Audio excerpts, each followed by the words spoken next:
গাজীপুরের কালিয়াকৈরে ঐতিহাসিক ৭ নভেম্বরে জাতীয় বিপ্লব ও সংহতি দিবস যথাযোগ্য মর্যাদা ও উৎসবমুখর পরিবেশে পালিত হয়েছে।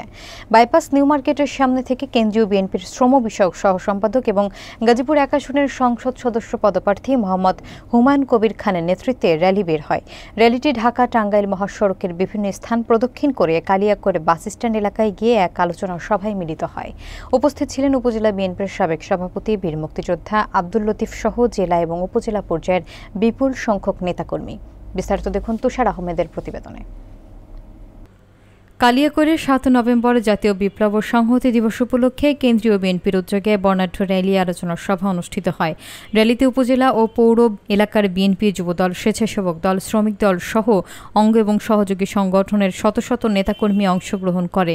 র্যালিটি ঢাকা-টাঙ্গাইল মহাসড়কের গুরুত্বপূর্ণ স্থানের মাধ্যমে কালিয়াকৈরে বাসস্ট্যান্ড এলাকায় এসে আলোচনা সভায় মিলিত হয়।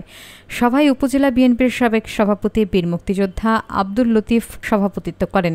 প্রধান অতিথি হিসেবে বক্তব্য রাখেন কেন্দ্রীয় বিএনপির শ্রম বিষয়ক সহ সম্পাদক ও গাজীপুর ১ আসনের সংসদ সদস্য পদপ্রার্থী মোহাম্মদ আক্তারুজ্জামান, জেলা বিএনপির সাবেক সহসভাপতি মোহাম্মদ মোখলেসুর রহমান ও মোহাম্মদ হজরত আলী মিলন, জেলা শ্রমিক দলের আহ্বায়ক মোহাম্মদ মিনার উদ্দিন, উপজেলা যুবদলের ও পৌর যুবদলের নেতৃবৃন্দ।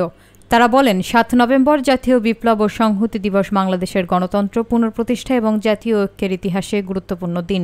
এই দিনে দেশপ্রেমিক সৈনিক ও জনগণ একত্রিত হয়ে স্বাধীনতা এবং সার্বভৌমত্ব রক্ষায় ভূমিকা রাখে। বক্তারা সকলকে গণতান্ত্রিক অধিকার প্রতিষ্ঠায় ঐক্যবদ্ধভাবে আন্দোলন জোরদারের আহ্বান জানান। যে সিদ্ধান্ত দিয়েছেন আগামী জাতীয় সংসদ নির্বাচনে ধানের শীষের পক্ষে নির্বাচন ঐক্যবদ্ধ হবে, এই নির্বাচনী বৈতরণী পার করার জন্য গতকালকে ঘোষণা বিষয়ে সর্বোচ্চ পর্যায়ের দিকে কৃত আমরা অত্যন্ত গর্বিত এবং আনন্দিত। আজকে কালিয়াকৈর উপজেলা এবং পৌর ৯টি ইউনিয়ন ৯টি ওয়ার্ডের এই ৩১ দফার প্রচারপত্র সংসদে নির্বাচনে অংশগ্রহণ করার জন্য দলের কাছে আবেদন করব। তার সংক্ষিপ্ত ব্যাখ্যা এবং বিশ্লেষণ এই লিফলেটের মধ্যে উল্লেখ করা হয়েছে।